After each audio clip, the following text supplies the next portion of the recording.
آج سے ہزاروں سال پہلے جب انسان فطرت کے زیادہ قریب تھا تو بیماری کو دشمن نہیں بلکہ قاصد سمجھا جاتا تھا۔ قدیم یونان کے حکماں سے لے کر مشرق کے صوفیہ تک سب کا ایک ہی فلسفہ تھا، جسم کبھی جھوٹ نہیں بولتا۔ لیکن آج کے اس جدید اور مشینی دور میں ہم نے جسم کو ایک فیکٹری سمجھ لیا ہے، جسے ذرا سی تکلیف ہو تو ہم گولی کھا کر اسے خاموش کر دیتے ہیں۔ ہم اس آواز کو دبا دیتے ہیں جو ہمیں کچھ بتانا چاہتی ہے۔ آج کی ویڈیو ایک عام ہیلتھ ٹپس والی ویڈیو نہیں، بلکہ یہ آپ کے وجود کا وہ الٹ پوسٹ مارٹم ہے جو آپ کو بتائے گا کہ آپ کا سر کا درد، آپ کا بلڈ پریشر اور آپ کی بے چینی دراصل آپ کی روح کی وہ چیخیں ہیں جنہیں آپ نے برسوں سے انسنا کر رکھا ہے۔ اگر آپ کو لگتا ہے کہ بیماری صرف جراثیم کا حملہ ہے تو آپ حقیقت کے صرف 1% حصے کو دیکھ رہے ہیں۔ آج ہم 99% ہارمفل سچائی کی بات کریں گے جو آپ کو ایک مکمل انسان بنائے گی۔ ارسطو نے کہا تھا کہ روح اور جسم ایک ہی سکے کے دو رخ ہیں۔ اگر روح بیمار ہوگی تو جسم کو اس کا بوجھ اٹھانا پڑے گا۔ قدیم طب یونانی میں بیماری کو عدم توازن کہا جاتا تھا۔ جب انسان کائنات کے توازن سے ہٹ جاتا ہے، جب وہ اپنی فطرت کے الٹ چلنا شروع کرتا ہے تو جسم سے بیماری کی صورت میں ایک وارننگ دیتا ہے۔ مولانا رومی رحمۃ اللہ کے فلسفے میں جسم ایک مہمان خانہ ہے جہاں ہر بیماری ایک نیا سبق لے کر آتی ہے۔ وہ فرماتے ہیں کہ درد ہی وہ جگہ ہے جہاں سے روشنی تمہارے اندر داخل ہوتی ہے، لیکن ہم کیا کرتے ہیں؟ ہم اس روشنی کے راستے پر پین کلر کی دیوار کھڑی کر دیتے ہیں۔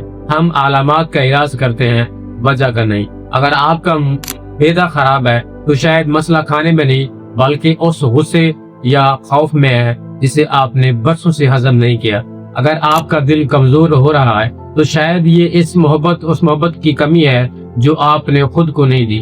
ہمارے تعلیمی نظام نے ہمیں یہ تو سکھا دیا کہ انسانی دل کے کتنے ویلوز ہوتے ہیں، لیکن یہ نہیں سکھایا کہ ٹوٹے ہوئے دل کا اثر جسمانی صحت پر کیا ہو۔ اسکول نے ہمیں ہڈیوں کے نام رٹوا دیے لیکن یہ نہیں بتایا کہ ذہنی دباؤ کیسے ہڈیوں کا گودا چاٹ جاتا ہے۔ جدید میڈیکل سائنس ایک عظیم شعبہ ہے لیکن اس کا ایک تاریخی رخ کمرشلائزیشن ہے۔ وہ چاہتے ہیں کہ آپ صحت مند نہ ہوں بلکہ مستقل مریض بنے تاکہ فارماسیوٹیکل انڈسٹری کا پہیہ چلتا رہے۔ سچ یہ ہے کہ آپ کا جسم دنیا کی سب سے بڑی لیبارٹری ہے جو اپنا علاج خود کرنا جانتی ہے، لیکن ہم نے اسے اس قدر کیمیکلز کا عادی بنا دیا ہے کہ اس کی اپنی دفاعی قوت مفلوج ہو چکی ہے۔ قدیم زمانے میں حکیم نبض دیکھ کر بتاتا تھا کہ آپ کے دل میں کیا چھپا ہے۔ آج کی مشینری آپ کے خون کے اجزاء تو گن سکتی ہے لیکن آپ کی آنکھوں کی اداسی نہیں پڑھ سکتی۔ ہمیں اس قدیم دانائی کی طرف لوٹنا ہوگا جہاں پرہیز علاج سے بہتر تھا اور سکون دوا سے افضل۔ پاکستان جیسے معاشرے میں جہاں ایک آدمی کا پورا دن روٹی کی دوڑ میں گزرتا ہے، بیماری ایک عیاشی بن چکی ہے۔ مڈل کلاس آدمی تب تک ڈاکٹر کے پاس نہیں جاتا جب تک وہ گر نہ جائے۔ ہم اپنے جسم کو ایک ٹیکسی کی طرح چلاتے ہیں جس کا انجن تپ رہا ہوتا ہے، ٹائر گھس چکے ہوتے ہیں، لیکن ہم ایکسیلیٹر پر پاؤں رکھے رکھتے ہیں کیونکہ ہمیں منزل پر پہنچنا ہوتا ہے۔ حقیقت یہ ہے کہ آپ کی کمر کا درد دراصل وہ بوجھ ہے جو آپ نے معاشرے کی جھوٹی توقعات کا اٹھا رکھا ہے۔ آپ کے سر کا آدھے دھڑ کا درد وہ شور ہے جو آپ کے اندر کی بے سکونی مچا رہی ہے۔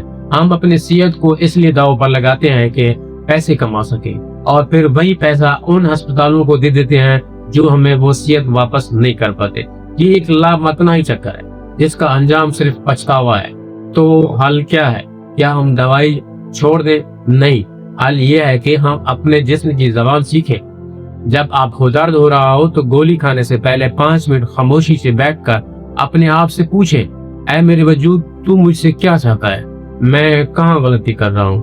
قدیم چینی فلسفے قائزوم کے مطابق صحت کا مطلب فطرت کے دھارے کے ساتھ بہنا ہے۔ اپنی نیند کو دوبارہ مقدس بنائیں، اپنی سانسوں پر غور کریں اور زمین سے اپنا رشتہ جوڑیں۔ بیماری آپ کو روکنے کے لیے آتی ہے تاکہ آپ اپنی رفتار کم کریں اور یہ دیکھیں کہ آپ کس غلط سمت میں بھاگ رہے ہیں۔ یہ ایک وقفہ ہے، انجام نہیں۔ آج کے بعد آپ بیمار ہوں تو شکوہ نہ کریں بلکہ شکر ادا کریں کہ آپ کا جسم اب بھی آپ سے کلام کر رہا ہے۔ وہ مرا نہیں ہے، وہ مفلوج نہیں ہوا، وہ باغی ہو گیا ہے تاکہ آپ کو بچا سکے۔ اس گیم کو سمجھے کہ شفا دوا کی دکان پر نہیں، آپ کے اپنے اندر چھپی ہے۔ اپنے آپ کو پہچانیں، اپنے روح کی صفائی کریں اور یاد رکھیں کہ ایک صحت مند جسم صرف ایک تندرست روح کا لباس ہوتا ہے۔ اگر آپ کو یہ ویڈیو جاندار لگی ہو، اچھی لگی ہو تو ان لوگوں تک پہنچائیں جو بیماری کو بوجھ سمجھتے ہیں۔ اگلی ویڈیو میں ہم بات کریں گے کہ آپ کے دشمن دراصل آپ کے سب سے بڑے محسن کیسے ہیں۔ جڑے رہیے کیونکہ ابھی بہت سے بت ٹوٹنے باقی ہیں۔ تو اگر آپ نے ابھی تک ہمارے channel the game of money by Saleem کو سبسکرائب نہیں کیا تو ضرور کیجیے گا۔ انشاءاللہ ملتے ہیں ایک نیکسٹ ویڈیو کے ساتھ۔